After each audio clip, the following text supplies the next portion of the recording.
Hello everyone, welcome back my channel. आप सभी लोगों का स्वागत है मेरे चैनल पर। मैं आपके साथ अपनी स्टोरी माय एंग्री बॉयफ्रेंड का नेक्स्ट पार्ट लेकर आई हूँ। आपको जैसा भी लगे आप प्लीज़ बताइएगा और मेरे चैनल को सब्सक्राइब ज़रूर करिए और कमेंट ज़रूर करिएगा। मुझे आपके कमेंट्स बहुत ज़्यादा अच्छे लगते हैं एंड आप लोग ना इस समय कोई भी कमेंट नहीं कर रहे, व्यूज़ भी नहीं आ रहे। मैं बहुत ज़्यादा स्ट्रेस में हूँ। प्लीज़ गाइस मेरे चैनल को लाइक करिए, कमेंट करिए और ताकि मैं मोटिवेट हूँ और मैं जल्द से जल्द स्टोरी के नेक्स्ट पार्ट लेकर आऊँ। तो चलिए हम अपनी स्टोरी स्टार्ट करते हैं। वी चांग से कहते हैं कि विंग, मैंने तुम्हारे लिए ना वांगजी को चूज़ किया है। मैं चाहता हूँ कि तुम वांगजी से शादी करो। तो विंग कहता है कि डैड, आप ये कैसी बातें कर रहे हैं, ये और वैसे भी ये कोई जगह नहीं है ये बात करने की। और मुझ में और गगा में कितना ज़्यादा डिफरेंट है और मैं एक नॉर्मल पर्सन भी नहीं हूँ, आप जानते हैं ना। तो वी चांग से ना स्माइल करके बोलते हैं कि विंग, मैंने तुम्हारी सिचुएशन के बारे में वांगजी को सब कुछ बता दिया है। उसे तुम्हारी कंडीशन के बारे में भी सब कुछ पता है और खुशी की बात यह है कि उसे कोई प्रॉब्लम नहीं है।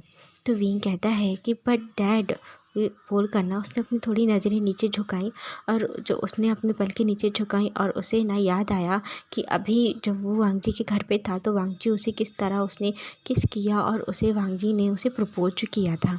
ये सोचते ही ना विंग के ईयर रेड हो गए और फिर वो डैड की तरफ देखते हुए बोलता है कि अब डैड, अब ना रेस्ट करिए, ये सारी बातें हम बाद में करेंगे, अभी टाइम नहीं है ये बात करने का। आपको ऐसी सिचुएशन में मेरी मैरिज के बारे में आप कैसे सोच सकते हैं। और मुझ में और गगा में तो बहुत ज़्यादा डिफरेंट है और एज डिफरेंट है। हम लोगों की सोच भी कितनी अलग है, हम दोनों की थिंकिंग भी ना बिल्कुल भी मैच नहीं करती, आप जानते हैं ना। तो वी चांग से कहते हैं कि विंग, मैं समझता हूँ कि तुम और वांगजी दोनों बहुत ज़्यादा अलग हो, लेकिन मुझे वांगजी के ऊपर पूरा भरोसा है कि वांगजी ना तुम्हें संभाल लेगा।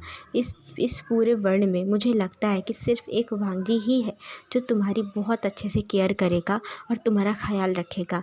यदि तुमने वांगजी से शादी की तो मैं आराम से अपनी आंखें हमेशा के लिए बंद कर सकता हूँ, मुझे तुम्हारी फ़िक्र नहीं रहेगी विंग, वरना मुझे ना हमेशा तुम्हारी चिंता ही रहती है। तो विंग कहता है कि बस करिए डैड, आप ये सब बातें मत करिए। इतने में ना गेट पे नॉक होता है। तो जब विंग ने गेट की तरफ देखा और वी चांगसी ने भी, तो वी चांगसी कहते हैं कि हम दोनों को ना बात करते हुए बहुत समय हो गया है, तुम जाओ देखो कौन है। विंग ने डोर ओपन किया और डोर ओपन करके देखा तो डोर के बाहर ना वहाँ पर लैंड वांगजी था और लैंड सिचेन और लैंड चिरेन थे। ये तीनों लोग वहाँ खड़े हुए थे। तो विंग ने डोर खोला और वो साइड हो गया, जैसे कि डोर पूरा खोल के एक साइड खड़ा हो गया कि आप लोग अंदर आ जाइए। वो तीनों लोग फिर अंदर आते हैं और जो वांगजी ने देखा कि उसके अंकल वहाँ किस तरह रेस्ट कर रहे हैं वी चांग से, तो वी चांग से कहते हैं कि अरे तुम सब लोग, मुझे लगा कि तुम सब लोग अपने घर चले गए होगे। तो चिरैन कहते हैं कि चांग से तुम ऐसा कैसे सोच सकते हो, तुम यहाँ हॉस्पिटल में हो और वहाँ पर हम लोग घर पर होंगे, मैं तुम्हें इस तरह हॉस्पिटल में अकेला छोड़ करके कैसे जा सकता हूँ।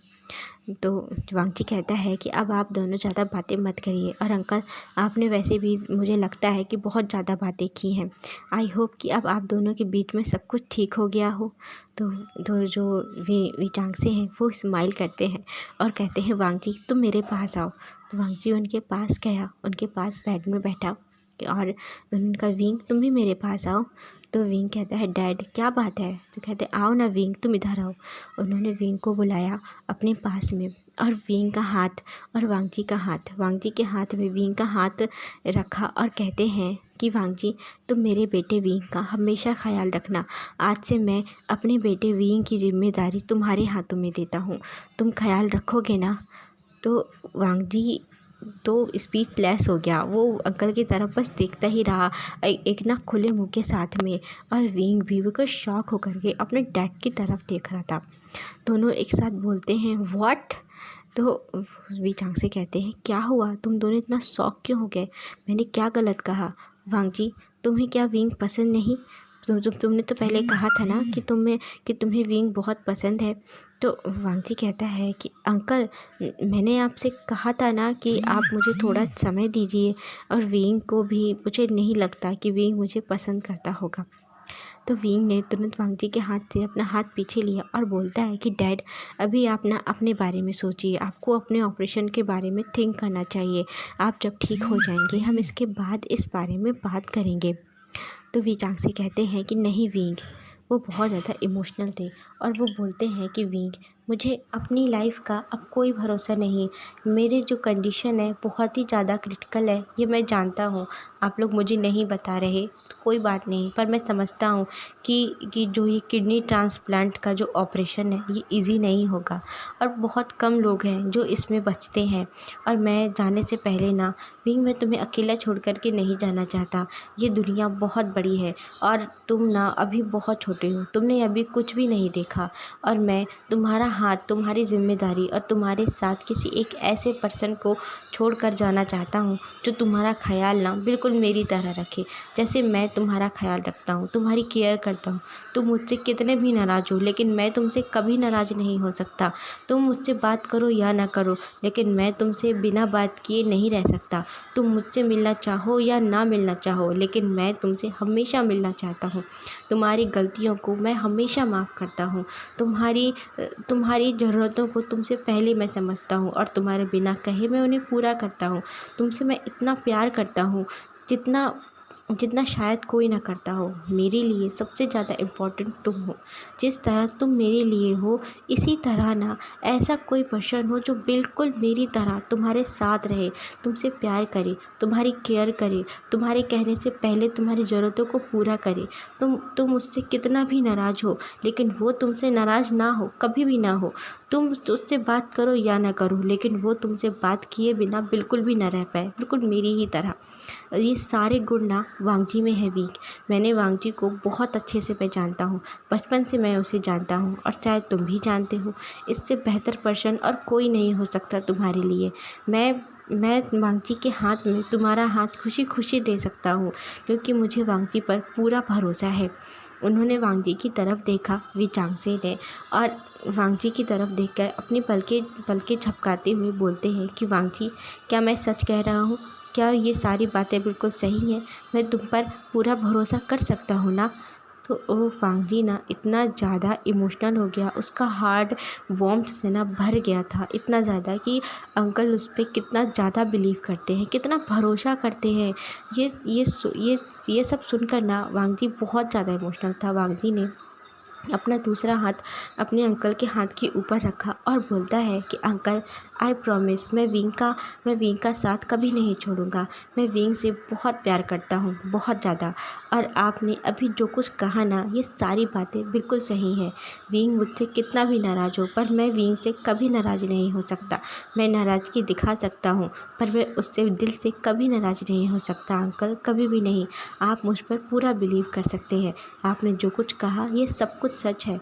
मैं हमेशा विंग का केयर करने की कोशिश करूँगा, आपकी तरह तो नहीं लेकिन हाँ, मैं अपना पूरा 100% दूँगा। मैं विंग का ख्याल हमेशा रखूँगा। तो विंग ने अंकल को, अपने डैड को देखा और वांगजी को देखा और बोलता है कि कोई मुझसे भी तो पूछे। डैड, आप बहुत ज़्यादा इमोशनल हो रहे हैं। कल का ऑपरेशन सक्सेसफुल होगा, आपको कुछ भी नहीं होगा, कुछ भी नहीं, मैं आपको कुछ नहीं होने दूँगा। आप इतना मत डरिए। मैं जानता हूँ आप ना ये सब डर की वजह से बोल रहे हैं और जब कोई ऑपरेशन होता है तो ये बहुत ही कॉमन सी बात है। पेशेंट जो होता है ना, उसके मन में इस तरीके के ख़यालात आते हैं। ये सब ना साइंटिफिक है, ये ऐसा होता ही है। तो आप ना इतना ज़्यादा सीरियस मत होइए और मैं इतनी जल्दी फ़ैसला नहीं लेना चाहता। मैं अभी थोड़ा सोचना चाहता हूँ। अभी मेरी एज ही क्या है, मैं इतनी जल्दी वेडिंग नहीं करना चाहता डैड। तो उसके डैड कहते हैं कि विंग, तुम कभी भी शादी करो पर तुम वांगजी से ही शादी करो। बस तुम मुझे ये प्रॉमिस दो। मैं और कुछ नहीं सुनना चाहता। प्लीज़ विंग, तुम मुझसे ये प्रॉमिस कर सकते हो ना? तो विंग ने अपने डैड को देखा, वांगजी को देखा और फिर वांगजी के अंकल को देखा, लैनचीरैन को और सिचैन को। तो सिचैन और चिरैन दोनों आए विंग के पास और दोनों ने विंग के शोल्डर पर हाथ रखा और बोलते हैं कि विंग, क्या तुम्हें हमारा परिवार पसंद नहीं? क्या तुम वांगजी को पसंद नहीं करते? तो सिचैन और चिरैन को दोनों को देखा विंग ने और फिर उसने वांगजी की तरफ देखा और एक मुंह बनाते हुए बोलता है कि ठीक है, मैं डैड आपको प्रॉमिस देता हूँ, मैं आपको प्रॉमिस करता हूँ कि मैं वांग जी गा से ही शादी करूँगा। इतना बोल के ना विंग ने एक पाउट बना लिया और बोलता है कि ये ना आप ठीक नहीं कर रहे, आप मुझे फोर्स कर रहे हैं डैड। उसके डैड ना हल्का सा स्माइल करते हैं और बोलते हैं कि विंग, अभी तुम्हें ना ये फोर्सफुल लग रहा होगा, लेकिन आगे चल के तुम्हें समझ में आएगा कि मेरा डिसीजन बिल्कुल सही है। वांग जी तुम्हारे लिए परफेक्ट है और वांग जी तुम विंग की हमेशा मदद करना। तो वांग जी कहता है ऑफ कोर्स अंकल, मैं करूँगा, हमेशा केयर करूँगा विंग की। अभी आपको थोड़ा जूस पीना चाहिए, आपको थोड़ा रेस्ट करना चाहिए, और जब तक ऑपरेशन नहीं होगा, ऑपरेशन के 12 घंटे पहले तक आप कुछ नहीं खा सकते। तो आपको कुछ मैं हार्ड खाने को तो नहीं दूंगा, अभी आप जूस पीजिए और रेस्ट कीजिए। ये सारी टेंशन ना आप फ्री हो जाइए, इन सारी टेंशन को आप ना विंग की बिल्कुल फ़िक्र ना करें। ये कितना भी ज़्यादा मुझसे रूड बिहेव करे, पर मैं विंग से हमेशा लव करूँगा। विंग की तरफ देखते हुए वांग जी ना एक टीजिंग सी स्माइल दे विंग को टीजिंग सी स्माइल करते हुए देखता है और बोलता है विंग से। तो विंग ने ना वांग जी की तरफ देखा और एक अपना मुँह बनाया कि मुझे बड़े आए मेरी केयर करने वाली, मैं क्या छोटा बेबी हूँ जो मेरी केयर करेंगे। अपने मन में इतना सोचता है विंग, और वहाँ से वो जा कर के दूर काउच में बैठ गया। अलग जो रूम में था काउच, वहीं बैठ गया। और इसके बाद ना फिर लैन जो वी चांग से हैं उन्होंने थोड़ा जूस पिया और फिर रेस्ट करने के लिए वो लेट गए। वहाँ से जो लैन चिरैन है वो बोलते हैं कि वांग जी हम दोनों यहाँ से जा रहे हैं, तो तुम आज यहीं रुकोगे ना। तो वांग जी कहता है कि ऑफ कोर्स अंकल, मैं यहीं रहूँगा, जब तक अंकल का ऑपरेशन नहीं हो जाता मैं यहाँ से कहीं नहीं जाने वाला। तो विंग तुरंत उठ के आता है और बोलता है कि आप जा सकते हैं, वो मेरे डैड हैं, मैं अपने डैड के साथ रह लूँगा। तो वांग जी ना विंग की तरफ देखा उसने, और विंग का हाथ अपने हाथ में लेते हुए बोलता है कि विंग यहाँ जिद मत करो, तुम अकेले नहीं संभाल पाओगे, मैं हूँ ना, मैं यहाँ पर अंकल के साथ रहूँगा, तुम्हें जाना हो तो तुम जा सकते हो। तो विंग कहता है कि आप मुझे जितना छोटा समझते हैं मैं इतना छोटा नहीं हूँ, मैं सब कुछ संभाल सकता हूँ, और आपको रहना है तो ठीक है बने रहिए, पर मैं यहाँ से कहीं नहीं जाऊँगा। तो लैन चिरैन और लैंसी चैन दोनों स्माइल करते हैं, और लैंसी चैन कहते हैं कि वांग जी विंग, तुम दोनों लोगों को ना वेरी वेरी कंग्रेचुलेशन, तुम दोनों लोगों की शादी फ़िक्स हो गई है। तो विंग कहता है कि अभी कोई शादी फ़िक्स नहीं हुई है, वो डैड ना इमोशनल थे इसलिए मैंने ऐसा बोल दिया, बाकी मैं अभी सोचूंगा। वांग जी की तरफ ना देखते हुए बोलता है मैं सोचूंगा, इतना भी ज़्यादा हैप्पी होने की ज़रूरत नहीं है किसी को। तो वांग जी ने स्माइल की और बोलता है गगा थैंक यू सो मच, जो सोच रहे हैं मैं जानता हूँ कि विंग ना हमेशा मेरे लिए ही हमेशा उसने इंतज़ार किया है मुझे शादी करने के लिए। क्यों विंग? विंग कहता है ये आपकी गलतफहमी है, मैंने कभी कोई वेट नहीं किया आपका। और फिर वहाँ से ना लैन चिरैन और लैंसी चैन स्माइल करते हुए वहाँ से चले जाते हैं। फिर वहाँ पर ना विंग और वांग जी दोनों लोग थोड़ा देर तक वहाँ बैठते हैं, काउच वहीं रूम पे ही अपने अंकल के पास में, विंग अपने डैड के पास में।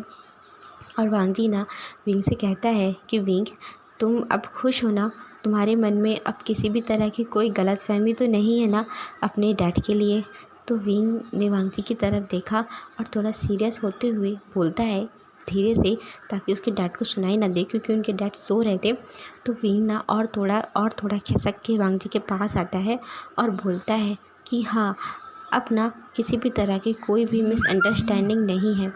डैड ने मुझे बहुत सारी बातें बताई, मॉम के बारे में भी बताया, लेकिन मुझे ना अभी भी लगता है कि मैंने ना डैड के साथ गलत किया, मुझे ना डैड से पहले ही बात कर लेनी चाहिए। गगा आप बिल्कुल सही कह रहे थे, मुझे डैड से बात करनी चाहिए थी। तो वांग जी ने विंग की चीक्स में अपना हैंड रखा और बोलता है कि कोई बात नहीं विंग, ऐसा ना होता है, जब हम बहुत ज़्यादा गुस्से में होते हैं तो हम बात नहीं सुनना चाहते, लेकिन बाद में जब सब कुछ ठीक हो जाता है ना तो फिर हमें बहुत खुशी होती है, और इस बात का दुख भी होता है कि हमें ना ये सब पहले ही सॉल्व कर लेना चाहिए था, हमने इतना सारा समय वैसे ही अपने गुस्से की वजह से वेस्ट कर दिया। तो विंग ने उसकी बात पर नोट किया, अपना सर हिलाकर कि आप सही कह रहे हैं, मुझे बिल्कुल ऐसा ही फ़ील हो रहा है, मुझे बहुत खुशी भी हो रही है और मुझे दुख भी हो रहा है कि मैंने कितना सारा टाइम जो मैं अपने डैड के साथ खुशी हैप्पीली स्पेंड कर सकता था, वो मैंने अपने गुस्से और अपने एंग्रीनेस की वजह से ना कितना सारा टाइम मैंने वेस्ट कर दिया। तो वांग जी कहता है कि विंग अब तुम और ज़्यादा सैड मत हो, अभी भी तुम्हारे पास टाइम है। तुम अपने डैड की बहुत अच्छे से केयर कर सकते हो, उनका ख्याल रख सकते हो, और उनके ठीक होने के बाद ना तुम अपना जितना भी टाइम है, क्वालिटी टाइम, तुम अपने डैड के साथ स्पेंड कर सकते हो। तो विंग ने उसकी बात पर नोट किया और उसका जो हैंड था ना, वांग जी का जो हैंड था विंग की चीक्स पर, उसने उसे हटाया और बोलता है कि आप ना मुझसे थोड़ा दूर रहकर बात किया करिए। तो वांग जी कहता है, वैसे तुम ही मेरे इतना क्लोज आए थे। तो वांग जी ना फिर उससे खड़ा हो गया और बोलता है कि ठीक है, तुम्हें जब यहाँ मुझसे दूर ही रहना है तो मैं यहाँ से जा रहा हूँ, तुम यहाँ बने रहो। तो विंग तुरंत खड़ा हुआ, कहता है क्या मैं यहाँ अकेला रहूँगा? यदि नाइट में कोई प्रॉब्लम हुई तो मुझे हॉस्पिटल का कोई भी एक्सपीरियंस नहीं है। तो वांग जी कहता है कि हाँ, मैं तो हमेशा हॉस्पिटल में ही रहता हूँ। उसे टीस करते हुए वांग जी बोलता है। विंग कहता है, गगा प्लीज़ आप यहीं रहिए, मुझे आपके साथ की ज़रूरत है। वैसे भी मैं डैड को लेकर के बहुत स्ट्रेस में हूँ। अच्छा बताइए कि फेंगसिंग आंट कहाँ है? तो वांग जी कहता है, तुम उनसे मिलना चाहते हो? तो विंग ने उसकी बात पर नोट किया और बोलता है कि मैं उनसे मिलना चाहता हूँ। मैंने उनके साथ भी ना बहुत ज़्यादा बदतमीज़ी की है, और वो तो अब मेरे डैड को इतना बोल के उसने अपने डैड की तरफ देखा और फिर बोलता है कि वो मेरे डैड को अपनी किडनी ट्रांसफ़र कर रही हैं। तो मैं उनसे मिलना चाहता हूँ, मुझे उनसे बात करनी है और पूछना है कि वो बताना क्यों नहीं चाहती डैड को। तो वांग जी कहता है, ठीक है, आओ मेरे साथ, अभी अंकल सो रहे हैं, तुम ना उनसे मिल सकते हो। वो ना इसी हॉस्पिटल में है, उनके भी सारे उतने ही चेकअप हुए हैं जितने कि अंकल के। चलो। वांग जी ने विंग का हाथ पकड़ा और दोनों लोग हाथ पकड़ के एक साथ रूम से बाहर निकलते हैं, और उन्होंने बहुत ही धीरे से रूम का डोर बंद किया। और वांग जी ना फिर उसे लॉबी से होकर थोड़ी ही दो रूम छोड़ करके दो रूम छोड़ करके वीआईपी रूम में ना फेंगसिंग थी। उसने रूम का डोर नॉक किया तो अंदर से आवाज़ आती है कि अंदर आ जाओ। तो वो अंदर गया, अंदर जाकर देखा कि फेंगसिंग ना बेड में बैठकर एक मैगजीन हाथ में ली हुई थी, वो पढ़ रही थी। जब फेंगसिंग ने देखा कि वांग जी के साथ में विंग है तो वो थोड़ा सरप्राइज हुई, क्योंकि विंग कभी भी उससे बात करने तो आता नहीं, और विंग को कैसे पता चला कि यहाँ फेंगसिंग है। तो फेंगसिंग ना थोड़ा अलर्ट होकर के ठीक से बैठी और बोलती है कि वांग जी, विंग, तुम दोनों। तो वांग जी कहता है कि आंट, आपसे ना विंग कुछ बात करने आया है, विंग तुम जाओ। तो विंग कहता है कि गगा आप भी यहीं रहिए ना। वांग जी कहता है कि नहीं, तुम्हें ये ना तुम्हारे और तुम्हारी आंट का टाइम है, तुम दोनों को साथ में ये समय बिताना चाहिए, और तुम्हें ना आंटी से जो कुछ पूछना है तुम सारी बातें आंटी से पूछ सकते हो। तो फिर उसकी आंट कहती है कि विंग, तुम्हें मुझसे बात करनी है, तुम्हें ना घबराने की या फिर झिझकने की, संकोच करने की कोई ज़रूरत नहीं है। मैं तुम्हारी आंट हूँ, मैं तुम्हारी मॉम हूँ। तुम मुझे भले ही मॉम नहीं मानते, लेकिन मैंने तुम्हें हमेशा ही अपना बेटा माना है। अपनी बेटी से बढ़कर मैं तुमसे प्यार करती हूँ। तुम आओ ना, तुम मुझसे कुछ भी पूछ सकते हो। तो विंग फिर गया और जो पास में स्टूल था उसमें जा कर के बैठा। वांग जी ना फिर वहाँ से लौट के रूम से बाहर आया, और फिर वो लौट के आकर के जो उसके बीच आंख से अंकल हैं उनके रूम में आकर के वो बैठ गया उनके पास, वहीं काउच में। उसने दोनों अपने पैर काउच में फैलाए, वो हाफ लेटा हुआ टिक करके वहाँ बैठ गया, अपना फ़ोन चलाने लगा। यहाँ विंग ना आंट से पूछता है कि आंट आप कैसी हैं? तो फेंगसिंग कहती है कि मैं ठीक हूँ विंग, मुझे बहुत खुशी है कि तुम मुझसे बात करने आए। तो विंग ने सबसे पहले आया, और अब वो ना अपने दोनों ईयर पकड़ के आंटी के सामने बहुत ही क्यूटली और बहुत ही ज़्यादा बहुत ज़्यादा उसे सेम साइड बहुत ज़्यादा उसे सेम फील हो रहा था। बोल रहा था कि आंट, मैं बहुत ज़्यादा रिग्रेट कर रहा हूँ, और मैं बहुत ही ज़्यादा शर्मिंदा हूँ अपनी हर एक उस हरकत पर जो मैंने आपके साथ की। मैंने आपके साथ बहुत ज़्यादा मिसबिहेव किया, उसके लिए आई एम सो सॉरी। मैं आपसे माफ़ी चाहता हूँ, मुझे सारी सच्चाई, मुझे सारी हकीकत का पता चल गया है।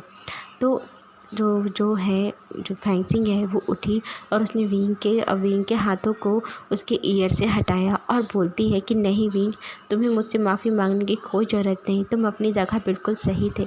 जिस बच्चे की मॉम उसके सामने उसकी मॉम की डेथ हुई हो और उसने हमेशा अपने मॉम एंड डैड को फाइट करते हुए, आर्गूमेंट करते हुए सुना है, उसके माइंड में और क्या आएगा। जो भी सिचुएशन थी वो उस समय ऐसी ही थी कि तुम मुझे गलत समझते। मैं तुमसे नाराज़ नहीं हूँ विंग, यदि तुम अपनी मॉम के लिए मुझसे नाराज़ ना होते, मुझे खुशी खुशी एक्सेप्ट कर लेते, तो शायद मैं तुमसे थोड़ा नाराज़ होती। पर मैं जानती हूँ कि एक बच्चे के लिए अपनी मॉम कितनी ज़्यादा प्यारी होती है, मैं समझती हूँ। मुझे बहुत खुशी है कि अब तुम्हारे और तुम्हारे डैड के बीच में सब कुछ ठीक हो गया है ना। तो विंग कहता है कि हाँ, पर आपको कैसे पता। तो फैंसिंग कहती है कि तुम जिस तरह से अभी यहाँ आए हो और तुमने मुझसे कहा कि तुम्हें सब कुछ पता है, तो तुम्हारे डैड ने ही बताया होगा मेरे बारे में, क्योंकि मेरे बारे में सिर्फ उन्हें ही पता है और किसी को नहीं। तो विंग ने उनकी बात पर नोट किया और बोलता है कि आंट, आप क्यों नहीं बता रही हैं डैड को कि आप ही हैं, कि वो किडनी ट्रांसप्लांट करने वाली आप ही हैं, आप क्यों नहीं बताना चाहती। तो उसकी जो फैंसिंग है वो बोलती है कि विंग, तुम भी कभी मत बताना, मैं ये कभी नहीं बताना चाहती कि वो मैं ही हूँ जो उन्हें किडनी डोनेट कर रही हूँ। यदि उन्हें पता चल गया तो पता है वो कभी भी रेडी नहीं होंगे और वो कभी भी मेरी किडनी वो एक्सेप्ट नहीं करेंगे, वो कभी नहीं लेना चाहेंगे। वो हमेशा बोलेंगे कि मुझे अपनी हेल्थ की केयर करनी चाहिए क्योंकि मेरे पास एक छोटी बच्ची है। लेकिन मैं ये किडनी उन्हें इसलिए देना चाहती हूँ, जब मेरा इस दुनिया में कोई नहीं था, मेरे पेरेंट्स ने भी मेरा साथ छोड़ दिया था। उस वक्त मेरे फ्रेंड वी चांगसे ने मेरी हेल्प की थी और आज मैं इस पोजीशन पर जहाँ हूँ उन्हीं के कारण हूँ। मेरी वो बेटी जिसके फादर का पता खुद मुझे भी नहीं है कि वो कौन मैन है, और उन्होंने अपनी बेटी बनाया, अपनी बेटी बना करके अपने घर पे उन्होंने रखा, उतनी केयर की और आज देखो अपना नाम उन्होंने दिया है। हर कोई मेरी बेटी को मिस्टर वी सिंसिन के मिस वी सिंसिन के नाम से जानते हैं। मेरी बेटी को उन्होंने मेरी वजह से अपने बेटे से इतने साल तक अपने बेटे की नाराज़गी उन्होंने सहन की मेरे कारण। तो मैं इतना तो कर ही सकती हूँ ना, मेरी लाइफ जो मेरी ज़िंदगी है उन्हीं की दी हुई है, वरना मैं तो सुसाइड करने के लिए पहले ही जा रही थी। और उन्हीं ने ही मुझे हौसला दिया, वी चांगसे ने, और उसी की वजह से आज मैं यहाँ हूँ। तो मैं इतना कर सकती हूँ कि मेरी एक किडनी से उनकी हेल्प हो रही है, ऑपरेशन सक्सेसफुल हो रहा है, तो क्यों नहीं हम दोनों ही रह सकते हैं और बहुत ही आराम से अपनी लाइफ स्पेंड कर सकते हैं। और मुझे बहुत खुशी है कि मेरी लाइफ उनके किसी काम आ रही है, मैं उनके एहसानों का बदला थोड़ा सा चुका पा रही हूँ। तो विंग कहता है कि लेकिन ये ऑपरेशन इजी नहीं होता, जो किडनी डोनेट करता है उसे भी बहुत प्रॉब्लम होती है। तो क्या आपको अपनी डॉटर की भी ख्याल नहीं है, सिंसिन का क्या होगा यदि आपको कुछ हो गया तो। जो फैंसिंग है उन्होंने विंग की तरफ देखा और एक स्माइल की, और स्माइल करके कहती हैं कि विंग, तुम हो ना उसके पास, उसका बड़ा भाई, तुम उसका ख्याल रखोगे ना, मुझे तुम्हारे ऊपर पूरा भरोसा है। विंग ना सरप्राइजिंगली आंटी की तरफ देखता है और बोलता है कि आंट, आपको मेरे ऊपर इतना यकीन कैसे है, जबकि मैंने आपके साथ कभी भी अच्छा बिहेव नहीं किया, हमेशा आपकी डिसरिस्पेक्ट की, आपसे कभी ठीक से बात भी नहीं की, और आप मेरे ऊपर इतना बिलीव कैसे कर सकती हैं कि अपनी डॉटर को मेरे भरोसे। तो बोलती हैं फैंसिंग की विंग, मैं जानती हूँ तुम एक बहुत अच्छे पर्सन हो, मैंने तुम्हें बचपन से देखा है, तुम्हारे अंदर तुम्हारे डैड के ही संस्कार हैं, तुम भला उनसे अलग कैसे हो सकते हो। तुम मुझसे प्रॉमिस करते हो ना कि तुम मेरी डॉटर का ख्याल रखोगे। तो विंग ने स्माइल की और बोलता है कि यस, मैं आपकी डॉटर का ख्याल रखूँगा और मैं गॉड से प्रे करूँगा कि ये ऑपरेशन ना सक्सेसफुल हो जाए और मुझे मेरी फैमिली दोबारा खुश वैसे ही हैप्पीली जैसे हम पहले साथ रहते थे अब वैसे ही रहेंगे। एंड आई प्रॉमिस, उसने तुरंत अपनी 3 फिंगर उठाकर बोलता है, आई प्रॉमिस आंट, अब मैं पहले जैसा बिहेव बिल्कुल भी नहीं करूँगा और अब हम चारों लोग बहुत ही ज़्यादा खुशी खुशी साथ में रहेंगे। तो फैंसिंग ने स्माइल की और विंग के हाथ को थपथपाया अच्छा गाइस, आज के लिए बस इतना ही। नेक्स्ट पार्ट हम फिर देखेंगे। एंड प्लीज़ प्लीज़ गाइस, मेरे चैनल को मेरी वीडियो पे ज़रूर कमेंट करिएगा। मुझे आपके कमेंट पढ़कर बहुत ज़्यादा खुशी होती है, तो प्लीज़ आप लोग ज़रूर कमेंट करिएगा। And bye bye.